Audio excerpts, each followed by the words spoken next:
नमस्कार, आदाब, सलाम दोस्तों। हेयर ट्रांसप्लांट के इस सेशन में, इस वीडियो में आपका एक बार फिर से बहुत बहुत स्वागत है। अगर आप इस चैनल पर नए हो तो चैनल को सब्सक्राइब जरूर करना, वीडियो को लाइक करना और हाँ, नीचे कमेंट देकर अपनी राय जरूर जाहिर करना, क्योंकि इस चैनल पर हम आपको हेयर ट्रांसप्लांट से रिलेटेड, हेयर ग्रोथ से रिलेटेड हर एक इन्फॉर्मेशन आपके साथ शेयर करते हैं ताकि आपका हेयर ग्रोथ बेहतर हो सके। और अगर आप हेयर ट्रांसप्लांट करवाने का इरादा कर चुके हो या अगर करवा रहे हो तो ये वीडियो ज़रूर देखना, क्योंकि इस वीडियो में ये आपको बताने जा रहा हूँ कि मुझे अपने जो हेयर ट्रांसप्लांट मैंने करवाया उसमें मुझे कितने ग्राफ्ट्स लगाए गए और कितना कॉस्ट मुझे लगा पर ग्राफ्ट, और टोटल कॉस्ट मुझे कितना पड़ा इंक्लूडिंग द मेडिसिन आल्सो। जो मेडिसिन मुझे मिली थी उसको मिलाकर टोटल मुझे कितना कॉस्ट पड़ा था वो आपको बताने जा रहा हूँ। 2014 और 15 में जब मेरा हेयर लॉस स्टार्ट हुआ था और उस वक्त जो मेरी हेयर की थिकनेस थी, जो डेंसिटी थी वो ठीक ठाक थी, अच्छी थी, इसलिए उस वक्त मुझे इतना एहसास नहीं हुआ कि मेरा हेयर लॉस प्रोग्रेसिव हो रहा है और बाल्ड पैचेस उस वक्त नहीं दिखाई दे रहे थे, तो इतना ज़्यादा कंसर्न नहीं हुआ। लेकिन उसके बाद फिर साल भर के बाद जब ये थोड़ा और प्रोग्रेसिव हो गया तो फिर इसके बारे में मुझे कंसर्न होना पड़ा। उस वक्त यानी कि 2016 में मैंने इसके बारे में गूगल पे सर्च भी किया और काफ़ी जानकारियाँ इकट्ठा की हेयर ट्रांसप्लांट के बारे में। हेयर ट्रांसप्लांट के बारे में सर्च किया तो मुझे अपने इंडिया के अंदर में अच्छे ऐसे डॉक्टर्स दिखाई दिए जो कि अच्छा हेयर ट्रांसप्लांट करते थे उस वक्त और अब भी करते हैं। उनके चार्जेस बहुत हाई थे। जब मैंने उनको मेल किया था तो उन्होंने मुझे उसने मुझे 55 पर ग्राफ्ट चार्ज किया था, मतलब बताया था उस वक्त। और उसके साथ साथ ऑपरेशनल कॉस्ट जो था वो अलग था, मेडिसिन चार्जेस वो एक्सक्लूडेड था, वो अलग था। और जितने ग्राफ्ट मुझे बताए गए थे वो अराउंड 3000 ग्राफ्ट उस वक्त मुझे बताए गए थे। तो अगर मैं उसको कैलकुलेट करता हूँ तो मतलब 180 के आसपास में आता है, यानी 1,80,000 के आसपास में पड़ रहा था। और ऑपरेशनल कॉस्ट मिला कर के और जो मेडिसिन है उसको अलग। So it was quite high actually, बहुत ज़्यादा था। तो मैंने इसको नज़रअंदाज कर दिया उस टाइम में, मैंने छोड़ दिया कि नहीं अभी ठीक ठाक है, चलेगा, नो प्रॉब्लम। फिर उसको मैंने छोड़ दिया। बाद में जब ये प्रोग्रेसिव ज़्यादा हुआ, बढ़ता चला गया डे बाई डे, ये हेयर लॉस होते चले गए, गिरते चले गए। और 2018 में मैं बहुत ज़्यादा कंसर्न हो गया अब इसके बारे में कि वाकई अब जो है वो करना पड़ेगा ही, क्योंकि बाल्ड पैचेस बहुत ज़्यादा हो गए थे। सामने हेयर लाइन्स बिल्कुल चली गई थी, साइड से तो बिल्कुल ही चले गए थे, सामने थोड़े रह गए थे, मिड में भी थोड़ा पतला हो गया था और क्राउन में भी विजिबल मतलब थोड़ा हो गया था। तो मैंने सोचा कि अब करना है, एनी हाउ मुझे करना ही पड़ेगा। एनी हाउ मैंने सर्च किया और इसके बाद मैंने तुर्की का भी देखा। वहाँ पर जो रेट है वहाँ पर अच्छे हैं, अफोर्डेबल रेट है। लेकिन वहाँ जाना और जो आपका होटल स्टे उस पर आपका खर्च, उसके बाद फिर आपका जो फ़्लाइट का चार्जेस है सो अलग, और फिर उसके बाद वहाँ पर लिविंग कॉस्ट जो है वो अलग। तो उन सबको अगर जोड़ता हूँ तो महंगा पड़ता है। Then I thought why don't I have to go to India, क्योंकि इंडिया में हमारे अच्छे डॉक्टर्स की कमी नहीं है। We have good hair transplant surgeons there also. तो फिर मैं सर्च कर रहा था कि कुछ अफोर्डेबल मिलना चाहिए। उसी सर्च में मुझे सूरत से, गुजरात से एक डॉक्टर हैं और डॉक्टर चिंतन करके, मैंने उनसे रब्ता किया। उनका हेयर ट्रांसप्लांट का सेंटर है गुजरात में। तो उनकी वेबसाइट पर गया, फिर उसके बाद मैंने उनसे कांटेक्ट किया और he was very clear about his work, अपने काम के बारे में, अपने रेट्स के बारे में और अपना जो उनका एक्सपीरियंस है उनके बारे में बहुत ही ट्रांसपेरेंसी से वो काम लेते हैं। That is very good actually. तो फिर उन्होंने मुझे एक नंबर दिया जो कि दुबई का ही एक बंदा है, वो उसने वहाँ से ट्रांसप्लांट करवाया था।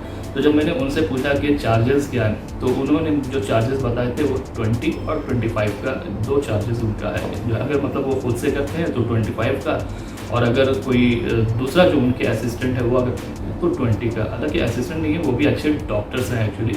तो वो मैंने प्रेफर जो किया था, मैंने 20 का ही प्रेफर किया। मैंने बोला कि नहीं, 20 is affordable for me.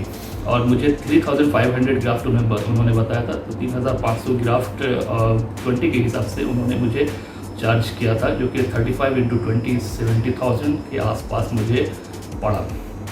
So this is the cost what I have paid. The medicine charges was excluded. Medicine का जो चार्जेस था वो अलग मैंने पे किया था, और वो 6 महीने का पूरा पैक उन्होंने मुझे दिया था, जो आप यहाँ पर देख सकते हो। ये पूरा 6 महीने का पैक है, वो उन्होंने मुझे दिया था। इसमें मेनोक्सिडिल भी है, इसमें डिक्लोबेट सोल्यूशन भी है, इसमें कैंसर लोशन भी है, और इसके अलावा हाँ, उसके अलावा बायोटीन विटामिन सप्लीमेंट्स भी कुछ है। वो सारी चीज़ें मुझे दी गई थी कि हेयर ट्रांसप्लांट के बाद आपको इसे यूज़ करना है। तो ये तो रेट था, वो कंफर्म हो गया था। और उन्होंने जो कांटेक्ट नंबर दिए थे, जो दुबई का बंदा था, उसकी मैंने प्रोफाइल देखी, उसकी फेसबुक वगैरह जो है वो, इंस्टाग्राम वगैरह वो सब सर्च किया मैंने। So I saw that his result was very nice actually, बहुत बढ़िया उसका रिज़ल्ट मैंने देखा। इसके अलावा और भी जो कैंडिडेट्स थे उनके भी जो रिज़ल्ट थे वो तो मैं सोशल मीडिया पे देख ही रहा था, लेकिन मैंने इनसे डायरेक्टली कांटेक्ट किया, इनसे पूछा मैंने कि आपका चार्जेस क्या लगा, और फिर उसके बाद आपकी पहले की जो बार्डनेस थी वो कैसी थी। उन्होंने वो पिक्चर्स मुझे व्हाट्सएप पे भेजा। वो सारी चीज़ें देखने के बाद, उनका ट्रांसप्लांट का रिज़ल्ट देखने के बाद, फिर मैंने सोचा कि नहीं, फिर मैंने ये पक्का कर लिया कि नहीं, I have to go for the hair transplant only in this clinic, because this clinic is very transparent actually. उन्होंने मैंने स्लॉट बुक किया, उसके बाद मुझे कोई एडवांस पेमेंट करने की कोई ज़रूरत नहीं पड़ी। तो मैंने फिर ब्लड टेस्ट वगैरह जो उन्होंने रिकमेंड किया था, ब्लड टेस्ट करवाया, फिर उसके बाद उनको रिपोर्ट्स भेजा, फिर उसके बाद फिर मैं वहाँ गया, और उसके बाद मैंने वहाँ से ट्रांसप्लांट करवाया। ट्रांसप्लांट के दौरान बहुत सारी क्वेरीज थी मेरी, तो मैंने पहले वो सारी चीज़ें मैंने क्लियर की। उन्होंने बहुत जीनियर तरीके से सारा सब कुछ मुझे बताया, और उसके बाद फिर मैंने हेयर ट्रांसप्लांट करवाया वहाँ से।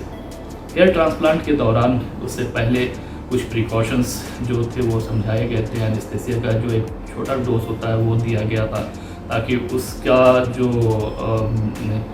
कोई साइड इफ़ेक्ट अगर होता है, कोई एलर्जिक रिएक्शन होता है, तो उसको पहले से देख लिया जाए। तो ये सारी चीज़ें की जाती हैं। तो उसके बाद मैंने वहाँ से हेयर ट्रांसप्लांट करवाया। So the cost what I have paid for my hair transplant, so it is 70,000 total. And सिर्फ इतना ही नहीं, 3500 मुझे ग्राफ्ट्स लगाए गए थे, जो बताए गए थे वो लगे थे, प्लस 200 एक्स्ट्रा ग्राफ्ट्स मुझे लगाए गए थे, क्योंकि बीच में थोड़ा मेड में थिकनेस मेरी कम थी, तो उन्होंने 200 एक्स्ट्रा ग्राफ्ट मुझे लगाए थे, जिसका उन्होंने कोई चार्ज नहीं किया। प्लस मेडिसिन के लिए मैंने कुछ पेमेंट किए थे, अराउंड 8,000 कुछ मैंने पेमेंट किया था, और वो सही भी था, क्योंकि उसमें मिनोक्सिडिल 6 महीने का था, उसमें कैंसर लोशन उसमें 6 महीने का था, उसमें डिक्लोबेट प्लस लोशन 6 महीने का था। इसके अलावा बायोटीन था, और कुछ चीज़ें भी उसमें दी गई थी जो मुझे 6 महीने तक इस्तेमाल करनी थी, उनकी जो एडवाइस थी उसके हिसाब से। So this was the cost I have paid. The total cost is 70,000 plus 10,000 medicine का 80,000 मैंने पे किया। तो 70,000 आप पकड़ लो कि हेयर ट्रांसप्लांट में मुझे 70,000 लगे थे। मेडिसिन तो खैर वो अलग है, वो एक्सक्लूडेड है। कोई ऑपरेशनल चार्जेस वगैरह, कोई डॉक्यूमेंटेशन फाइल चार्जेस वगैरह नहीं लगे थे मुझे। तो कुछ ऐसे भी डॉक्टर हैं जिनका एक्सपीरियंस अच्छा होने के बावजूद वो अपने प्राइस को थोड़ा लॉ रखते हैं, ताकि वो ज़्यादा से ज़्यादा कैंडिडेट्स तक अप्रोच कर सकें और उनको अपनी सर्विसेज दे सकें। So it's not about the price, लेकिन एक चीज़ ये भी है कि सस्ते के चक्कर में कहीं दूसरी गलत जगह पे नहीं जाना। और क्योंकि 10 और 7 तक के ग्राफ्ट के चार्जेस भी हमारे इंडिया में हैं, जो कि लोग चार्ज करते हैं, जो कि डॉक्टर्स कुछ चार्ज करते हैं, कुछ क्लिनिक्स चार्ज करते हैं। सो बी केयरफुल, और उनको अच्छी तरह से देख लेना, उनके हेयर ट्रांसप्लांट का जो सेंटर है उसको देख लेना, उनकी जो मेडिकल प्रैक्टिसेस हैं वो देखना, उनका जो डॉक्टर है या असिस्टेंट आपको ऑपरेट कर रहा है उनका क्या एक्सपीरियंस वगैरह है, उन सबको अच्छी तरह से देखना, और उसके जो रिज़ल्ट्स हैं कैसे हैं, कितने रिज़ल्ट्स हैं, और बाज़ाब्ता अगर किसी ने वहाँ से करवाया उनसे बात करें, उसके बाद ही फिर आप अपने ट्रांसप्लांट का इरादा करें कि आपको वहाँ से हेयर ट्रांसप्लांट करवाना है। तो मैंने जहाँ करवाया था डॉक्टर चिंतन के पास से, he is a very reputed surgeon, and also he is a very experienced surgeon is there. So this is what the experience I wanted to share with you if you are planning to go for the hair transplant. Video को like करना, share करना दूसरों के साथ, और comment करना मत भूलना। कोई क्वेश्चन हो तो कमेंट बॉक्स में ज़रूर डालना। वीडियो के लिए नोटिफिकेशन बटन जो है उसको ज़रूर ऑन करके रखना, क्योंकि जब भी मैं वीडियो डालता हूँ आपके पास नोटिफिकेशन पहुँचनी चाहिए और आपको पूरी ट्रांसपेरेंसी के साथ पूरी इन्फॉर्मेशन मैं यहाँ पर आपको देता हूँ। मिलते हैं इसके साथ ही दूसरे वीडियो में, तब तक के लिए बाय बाय, टेक केयर।